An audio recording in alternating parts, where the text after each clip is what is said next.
एक मरतबा सूरह अलहम्द और 3 मरतबा सूरह तौहीद की तिलावत फरमा कर मरहूम मग़फ़ूर जनाब हसन मुहाजिर इब्ने मरहूम मग़फ़ूर जनाब अबुल क़ासिम मुहाजिर की रूह को ईसाल फरमा दीजिए।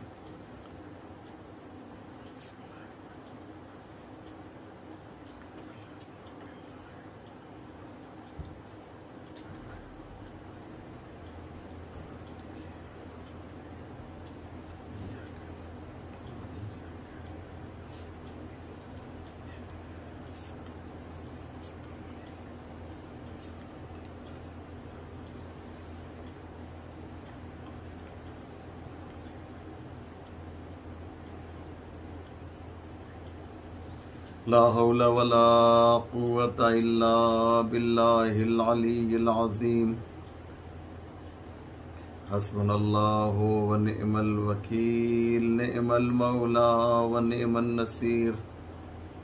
अऊज़ु बिल्लाहि मिनश शैतानिर लईनिर रजीम। बिस्मिल्लाहिर रहमानिर रहीम। अल्हम्दुलिल्लाहि रब्बिल आलमीन वस्सलातु वस्सलाम वत्तहियतु वल इकराम अला सय्यदिल अंबियाए वल मुरसलीन मौलाना अबिल क़ासिम मुहम्मद व आलिहि तय्यबीन अत्ताहिरीन अल मासूमीन अल मज़लूमीन अल मुंतखबीन अल मुंतजबीन वलानतुल्लाहि अला आदाइहिम अजमईन मिन यौमिना हाज़ा इला सबाहि यौमिद्दीन। रब्बि इश्रह ली सदरी व यस्सिर ली अमरी वहलुल उक़दतम मिन लिसानी यफ़क़हू क़ौली। अम्मा बअद फ़क़द क़ाल अल्लाहु सुब्हानहु तबारका व तआला व क़ौलुहुल हक़। बिस्मिल्लाहिर रहमानिर रहीम। वल्लज़ी बअसा फ़िल उम्मीयीन रसूलन मिनहुम यत्लू अलैहिम आयातिही व युज़क्कीहिम व युअल्लिमुहुमुल किताब वल हिकमा व इन कानू मिन क़ब्लु लफ़ी ज़लालिम मुबीन। मोमिन किराम व नाज़रीन ज़वील एहतराम, अस्सलामु अलैकुम व रहमतुल्लाहि व बरकातुहू। ये मजलिस एक बहुत ही मोहतरम और बहुत ही मुअज़्ज़ज़ शख्सियत जनाब हसन मुहाजिर साहब के इसाले सवाब के लिए बरगुज़ार की जा रही है। मेरे बहुत अच्छे दोस्त थे और मुसलसल हमारा और उनका राबिता रहता था, कभी टेलीफोन के ज़रिए से तो कभी वो ख़ुद फ़क़ीर के घर पे तशरीफ़ लाते थे और मुख्तलिफ़ मसाइल पर उनसे गुफ्तगू हुआ करती थी। बहुत ही अफ़सोस है कि एक बेहतरीन इंसान, एक अच्छा दोस्त और अपने ख़ानवादे का एक बेहतरीन सरपरस्त दुनिया से उठ गया। अल्लाह से दुआ है कि परवरदिगार उन्हें जन्नत आलिए फ़िरदौस में जवार मासूमीन में जगह इनायत फरमाए। एक मर्द मोमिन के इसाले सवाब के लिए मजलिस है, लिहाजा मेरी कोशिश ये होगी कि मजलिस के मौजू को सामने रखते हुए कुछ अराइज़ आज इस प्लेटफार्म से आपकी खिदमत में नक़ल करना है, अर्ज़ करना है। इरशाद हो रहा है, हुवल्लज़ी बअसा फ़िल उम्मियीना रसूलन मिनहुम यत्लू अलैहिम आयातिही। खुदा कह रहा है, वल्लज़ी बअसा, खुदा वो है जिसने मक्के वालों के दरमियान एक ऐसा नबी बनाकर भेजा कि युज़क्कीहिम, कि उसका ये काम है, ये काम है, और उनमें से एक काम ये है वयुज़क्कीहिम, और उनके नफ्सों को, उनके दिलों को वो तज़किया करता है। तज़किया का तर्जुमा बहुत आसान ज़बान में कि मेरे छोटे बच्चे भी सुन लें और समझ लें। तज़किया का मतलब ये है कि दिलों को धोना, वॉश करना। जब कोई चीज़ गंदी हो जाती है तो उसे धोया जाता है। इसी तरीके से दिल भी कभी कभी गंदा हो जाता है। दिल गंदा कैसे होता है वो हम सब जानते हैं। जुल्म की बुनियाद पर दिल गंदा हो जाता है, या गुनाहों की वजह से दिल में गंदगी पैदा हो जाती है। तो मेरा नबी जो आया है वो इसलिए आया है कि उसको ये करना है, ये करना है, और लोगों को के दिलों को पाक व साफ करना है। पहला मरहला ये है कि दिल पाक हो जाए, दिल साफ हो जाए, ताकि उसके अंदर खुदा की मोहब्बत जो है डाली जाए। आप जानते हैं कि किसी गंदे बर्तन में अगर खाना रखा जाएगा तो वो खाना भी गंदा हो जाएगा। इसलिए अगर हम चाहते ये हैं कि खाना जो है साफ रहे, तो जिस ज़र्फ़ में, जिस बर्तन में, जिस डिश में ये खाना रखा जा रहा है वो भी साफ होना चाहिए। इसी तरीके से इंसान का दिल भी हुआ करता है। दिल में जब कुरान की नूरानी आयतों को उतारना होगा तो उसके लिए ज़रूरी ये है कि वो दिल पाकीज़ा रहे, साफ रहे। तो नबी का काम क्या है? दिलों की धुलाई है, दिलों की सफाई है। ये नबी की अहम जिम्मेदारियों में से एक जिम्मेदारी है। तज़किया नफ्स है क्या? तज़किया नफ्स के सिलसिले में कुरान करीम की आयतें आपको बहुत ज़्यादा मिलेंगी। मसलन कुरान में इरशाद होता है क़द अफ़लहा मन तज़क्का। कामयाब वही है कि जिसने अपने दिलों को धो दिया हो, जिसने दिलों को साफ रखा हो।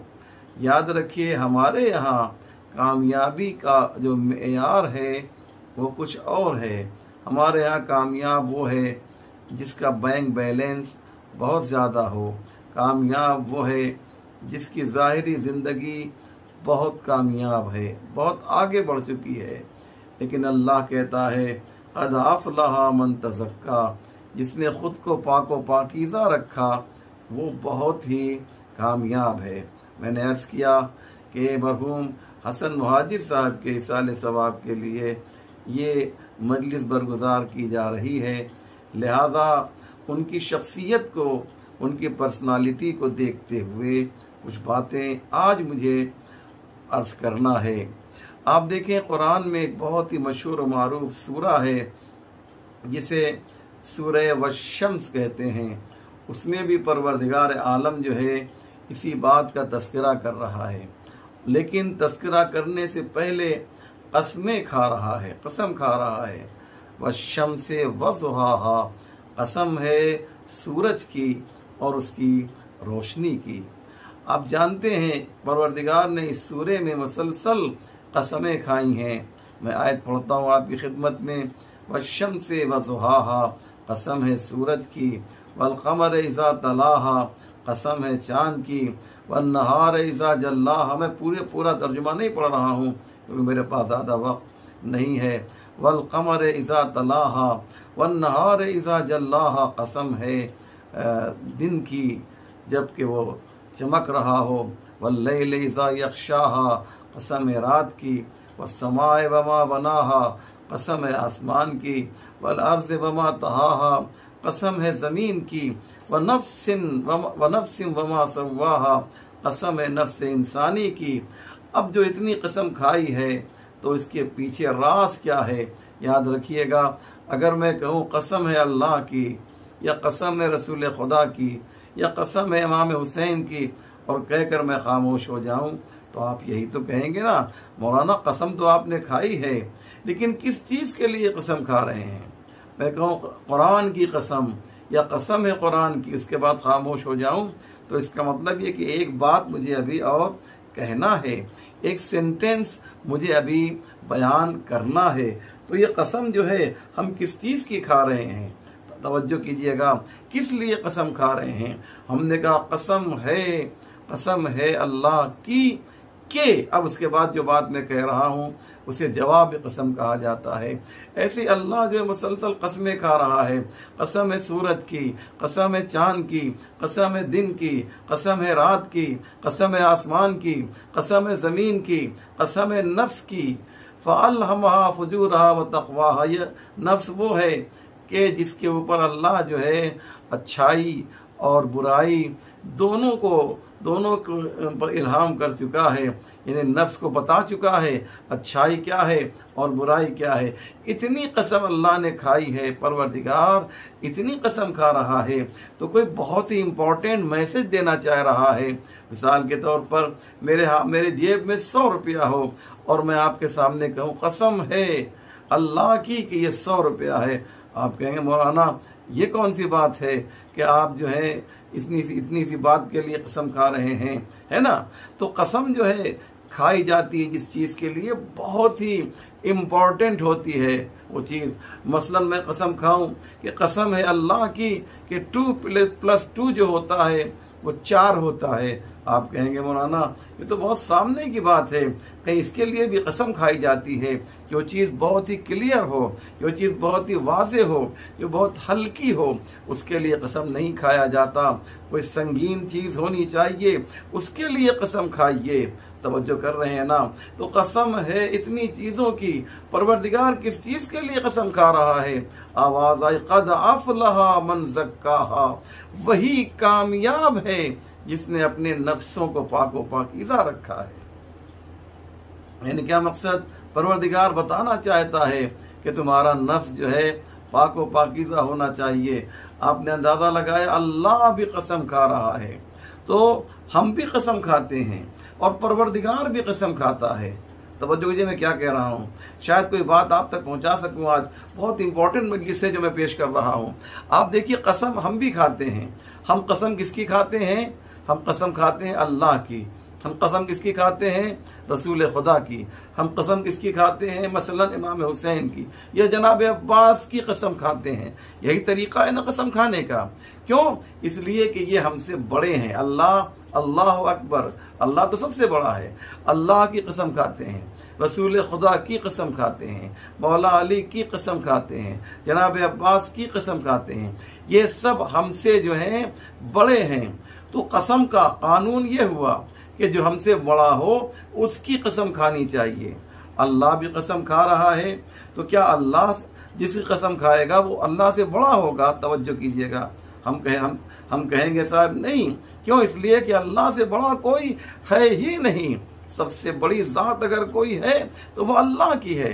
सबसे बड़ा परवरदिगार है, सबसे बड़ा अल्लाह है। तो अल्लाह की कसम जो है तो हम खा सकते हैं, लेकिन अल्लाह किसकी कसम खाएगा? तो अब मुझे कहने दीजिए, कसम का एक कानून नहीं है, 2 कानून है। एक बार कसम हम अपने से बड़े की खाते हैं, जैसे अल्लाह की कसम खाते हैं, जैसे हज़रत अब्बास की कसम खाते हैं, और एक मर्तबा कसम उसकी खाते हैं जिससे हमको बहुत ही प्यार होता है, जो हमारे लिए बहुत ही अजीज हो, जो हमारे लिए बहुत ही दुलारा हो, जो हमारे लिए बहुत ही प्यारा हो। जैसे हम जो हैं अपने बच्चे की कसम खाते हैं। कसम है मेरे बेटे की, कसम है मेरे फर्जंद की। तो मालूम यह हुआ कानून कसम ये है कि या अपने से बुलंद की कसम खाई जाए या जिससे बहुत ज्यादा प्यार हो उसकी कसम खाई जाए। तो अल्लाह से बुलंद तो कोई नहीं है, लिहाजा अब अल्लाह जिसकी कसम खाएगा अल्लाह उससे बहुत ज्यादा मोहब्बत करेगा। यानी क्या मकसद? कसम है सूरज की, अल्लाह की निगाह में सूरज की अहमियत बहुत ज्यादा है। कसम है चांद की, यानी अल्लाह की निगाह में जो है चांद की अहमियत बहुत ज्यादा है। अब जिस चीज के लिए कसम खाई जाएगी उसकी भी अहमियत होना चाहिए। अल्लाह ने कहा क़द अफ़लहा मन ज़क्काहा, कसम है उस इंसान की कि जिसने अपने नफ्स को पाक व पाकीज़ा रखा, जिसने खुद को गुनाहों से महफूज रखा, उसकी कसम ये है। यानी पाकीज़गी ये नफ्स जो है अल्लाह के लिए इतनी अहमियत का हामिल है कि परवरदिगार जो है वो इसकी कसम खा रहा है। तो परवरदिगार की ख्वाहिश क्या हुई, तमन्ना क्या हुई कि तुम अपने दिलों को गंदा न रखना, अपने नफ्सों को पाक व पाकीज़ा रखना, अपने कल्ब को जो है वो साफ रखना। एक मैसेज आज की मजलिस का ये हुआ। अब आइए एक आयत में और पढ़ता हूँ। बिस्मिल्लाहिर्रहमानिर्रहीम। नून वल क़लम वमा यस्तरून मा अंता बिनिअमति रब्बिका बिमजनून व इन्ना लका लअजरन गैर ममनून व इन्नका लअला खुलुक़िन अज़ीम। आप देखिए कसम अल्लाह किसी से खा रहा है, कह रहा है नून वल क़लम, कसम है कलम की, कलम यानी पेन, कसम है कलम की, वमा यस्तरून, और जो तुम कलम के जरिए से जो लिखते हो कागज के ऊपर, जो ब्लैंक पेपर पे तुम लिखते हो, वो जो लिखी हुई चीज है उसकी भी परवरदिगार कसम खा रहा है। मैंने अर्ज किया ना, कसम परवरदिगार किसकी खाता है, जो उसके लिए अजीज हो। परवरदिगार बताना चाहता है कि कलम हमारे लिए कितना अजीज है कि मैं कलम की कसम खा रहा हूं। बात वाज़ेह हो रही है दाने मोहतरम। परवरदिगार की निगाह में यह कलम इतना अजीज है, यह कलम इतना प्यारा है कि उसकी कसम खा रहा है। अब आपने अंदाजा लगाया, कसम खा रहा है परवरदिगार सूरज की, कसम खा रहा है चांद की, और वही खुदा जो है ये कसम जो है वो कलम की खा रहा है। क्यों कसम खा रहा है, ताकि बताना चाहता है कि कलम हमारी निगाह में कितना अजीज है। और यही वो आयत है जो हमें ये बताना चाहती है कि परवरदिगार अपने बंदों को चाहता ये है कि उसके हाथों में कलम रहे।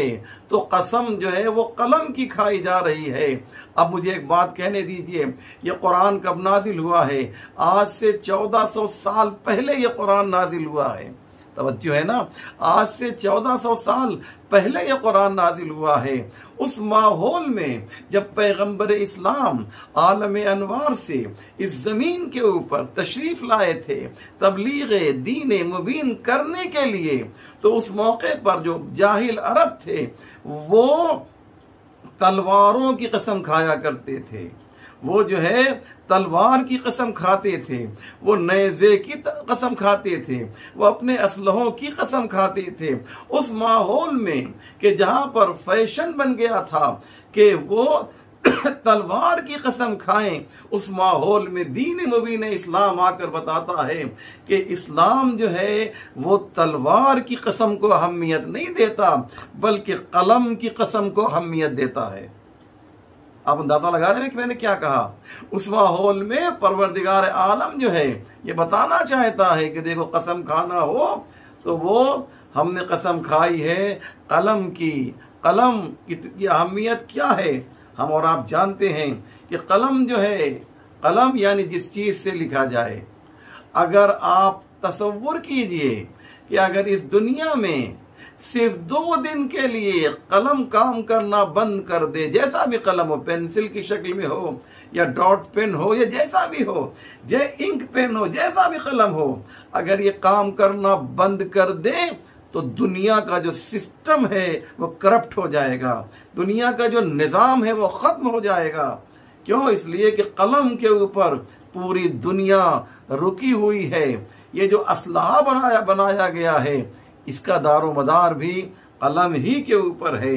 अगर कलम को उठा लिया जाए इस दुनिया से तो ये दुनिया जो है फना हो जाएगी, ये दुनिया मिट जाएगी। कभी तसव्वुर करें कि अगर हमारे दरमियान कलम न हो तो हमारी क्या हालत होगी। इसलिए दीन ने 2 चीजें बयान की, कलम की अहमियत को बताया और अपने दिल को पाकीज़ा रखने के लिए बताया। यानी अल्लाह ये बताना चाहता है, देखो हम तुम्हें 2 चीज़ों की जो है तरफ तवज्जो दिला रहे हैं, नफ्सों को पाकीज़ा रखो और इससे अपनी आखिरत को बनाओ, और कलम को अहमियत देकर अपनी दुनिया को भी बनाओ। दीन इसलिए आया है ताकि दीन और दुनिया दोनों को लेकर चलने के लिए हमें दावत दे। नून वल कलम वमा यस्तरून। और मौलाए मुत्तकियान हजरत अली इब्न अबी तालिब अलैहिस्सलातु वस्सलाम ने 21 रमजान सन 40 हिजरी को जो वसीयत की थी, उस वसीयत में मौलाए मुत्तकियान ने अपने फर्जंद इमाम हसन से क्या कहा था? उसीकुमा बितक़वल्लाह व नज़्म अमरिकुम। ए मेरे लाल हसन हुसैन, मैं तुम्हें दो चीजों की वसीयत कर रहा हूँ। एक तक़वा इलाही की वसीयत कर रहा हूँ, एक नज़्म अम्र की वसीयत कर रहा हूँ। नज़्म अम्र यानी डिसिप्लिन। देखिए दो चीजें हैं, एक तक़वा परहेजगारी है और दूसरी चीज क्या है? वो नज़्म अम्र है, डिसिप्लिन है। क्यों इन दो बातों को मौलाए कायनात ने अपनी वसीयत के दौरान क्यों बयान किया? उसकी वजह सिर्फ यही है, गोया मौला बताना चाहते हैं कि देखो, अगर तक़वा इलाही की रियायत करोगे, परहेजगार बनोगे, मुत्तकी बनोगे, तो तुम्हारी आखिरत बनेगी। और अगर तुम डिसिप्लिन की रियायत करोगे तो तुम्हारी दुनिया बनेगी। तुम्हारा इमाम, तुम्हारा मौला जो है वो तुम्हारी दुनिया को भी बेहतर करने के लिए आया है और दीन को भी बेहतर करने के लिए आया है। कितनी प्यारी बात है। यानी दीन जो है बैलेंस बना के चलता है। दीन चाहता ये है कि दीन के मानने वाले जो हैं अपनी दुनिया को भी मजबूत करें और अपने दीन को भी मजबूत करें। बस अजीजों, मैं हमेशा कहता हूँ कि ये जो मजलिस ऑनलाइन मजलिस होती है ये बहुत ही मुख्तसर होती है। ज़्यादा तूलानी और लंबी मजलिस जो है आम तौर से लोग थक जाते हैं। कंटिन्यू सुनना होता है, बीच में कोई कौमा स्टॉप नहीं होता, ना ही कोई सलवात वगैरह होती है। तो अगर आम हालात में जो मिंबर पे मजलिस होती है, जो इमाम बाड़ों में मजलिस होती है, वो अगर 45 मिनट पढ़ी जाए तो 30 मिनट 35 मिनट की मजलिस जो ऑनलाइन होती है तकरीबन उतना ही मैटर सर्फ होता है। लिहाजा मेरी कोशिश ये होती है कि आधे घंटे से कुछ कम ज़्यादा मजलिस हो जाए, बहुत ज़्यादा लंबी और तुलानी मजलिस न हो। मेरे अजीज़, मेरे बहुत ही मोहतरम जनाब हसन मुहाजिर साहब के इसाले सवाब के लिए, उनकी रूह को शाद करने के लिए ये मजलिस उनकी फैमिली की जानिब से बरगुजार की गई है। अल्लाह से दुआ है एक मरतबा फिर ये परवरदिगार जो है इस मजलिस का जो सवाब है उनकी रूह तक पहुँचे और उनके लिए ये मजलिस जो है बाइसे सुकून हो और ये सवाब मलाइका उनकी खिदमत में ले जाकर कहें कि तुम्हारे रिश्तेदारों ने इस मजलिस के ज़रिए से ये देखो तुम्हें सवाब भेजा है। हाँ आज़ादारों, ये मजलिस असल में जनाबे ज़ैनब सलामुल्लाह अलैहा की अमानत है। ये मजलिस जनाब ज़ैनब ने सबसे पहले जब यजीद ने अहले हरम को कैद करने के बाद आज़ाद किया था तो जनाब ज़ैनब ने ये कहा था कि मेरे लाल, मेरे बेटे सैयद सज्जाद इमाम ज़ैनुल आबिदीन से कहा था कि हम पहले करबला जाएंगे फिर मदीने जाएंगे, लेकिन करबला जाने से पहले हम ये चाहते हैं कि फर्श अज़ाए हुसैन बिछे और हुसैन के लिए जो है एक मजलिस की जाए। हाँ आज़ादारों, पहली मजलिस जो है वाक़े करबला के बाद शाम के दरबार के करीब जनाब ज़ैनब कर रही हैं। हाँ आज़ादारों, सैयद सज्जाद से कहा मेरे लाल, यजीद से कह दो कि एक हुजरा, एक बड़ा कमरा जो है खाली करवा दे ताकि हम उसमें मजलिस कर सकें। ऐलान आम हो गया, ऐलान आम हो गया। आज अली की बेटी, आज हुसैन की बहन जो है आज खुद मजलिस पढ़ेगी। आज वो खुद जो है वो हुसैन के मसाइब बयान करेगी। ऐलान हो गया, शाम की औरतों ने आना शुरू कर दिया। आज हमें हुसैन के मसाइब ज़ैनब से सुनने को मिलेंगे।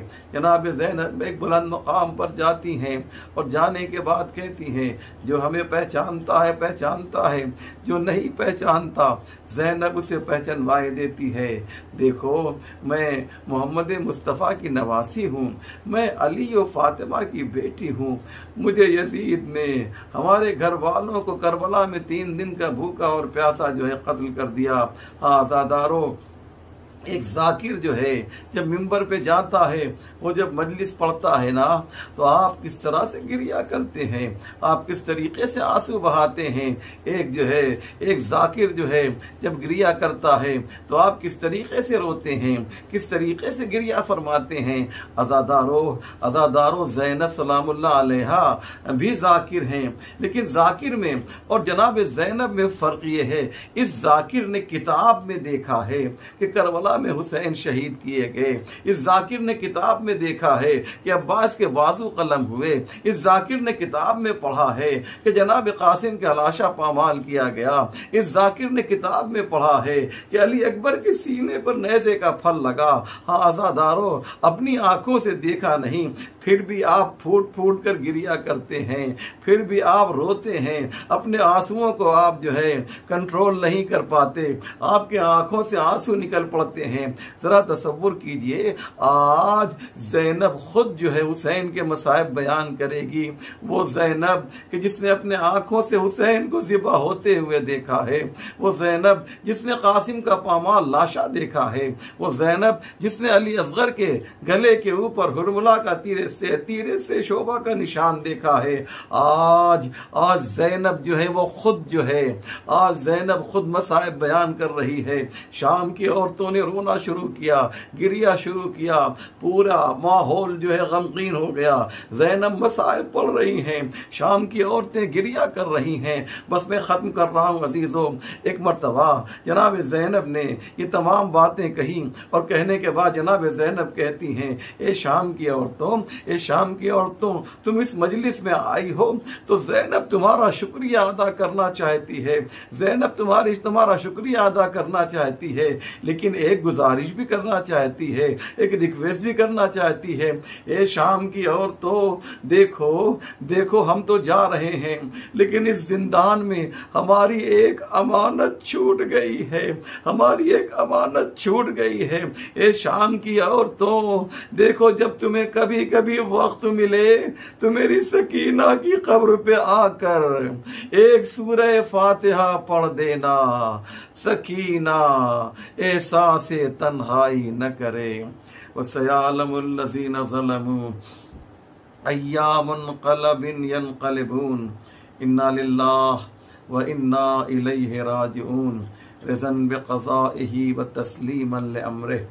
अल्लाहुम्मा बिहक़्क़ि मुहम्मदिन व अंतल महमूद व बिहक़्क़ि अलीय्यिन व अंतल आला व बिहक़्क़ि फ़ातिमता व अंत फ़ातिरुस समावाति वल अर्ज़ व बिहक़्क़िल हसन व अंतल मुहसिन व बिहक़्क़िल हुसैन व अंत क़दीमुल इहसान व बिहक़्क़िल अइम्मतित तिसअतित ताहिरीना मिन ज़ुर्रियतिल हुसैन अलैहिमुस्सलाम। या अल्लाह, तुझे वास्ता है मोहम्मद वाले मोहम्मद का परवरदिगार, हमारे इस मुख्तसर मगर अहम अमाल को कबूल फरमा। हमें जो परेशान हाल है उनकी परेशानियों को दूर फरमा, जो बीमार है उन्हें शिफा इनायत फरमा, जो हज ज़ियारात के मुश्ताक हैं उन्हें हज ज़ियारात से मुशर्रफ फरमा। परचम इस्लाम को सर बुलंद फरमा, परचम कुफ्र व निफाक को सरनिगू फरमा। हमारे इमाम के ज़ुहूर में ताजील फरमा, हम सबको उनके आवान व अंसार में शुमार फरमा। मोमिनीन, आपसे एक गुजारिश ये है कि अभी मजलिस आपने पढ़ी है, आपका दिल, आपने मजलिस अभी सुनी है, आपका दिल जो है वो टूटा हुआ है, आपके आँखों से आंसू निकल रहे हैं। जब दिल गमगीन हो और आंखें अश्कबार हो तो दुआएं मुस्तजाब होती हैं। आइए, जो लोग मरीज़ हैं इस वबा के ज़रिए से, इस कोरोना के ज़रिए से, इस वायरस के ज़रिए से, जो लोग मरीज़ हैं, जो परेशान हाल हैं, उनकी मुकम्मल शिफा के लिए और उनकी परेशानियों को दूर होने के लिए आइए 5 मरतबा अम्मा युजीब की तिलावत करते हैं। बिस्मिल्लाहिर्रहमानिर्रहीम। अम्मन युजीबुल मुज़्तर्रा इज़ा दआहु व यक्शिफुस्सू। अम्मन युजीबुल मुज़्तर्रा इज़ा दआहु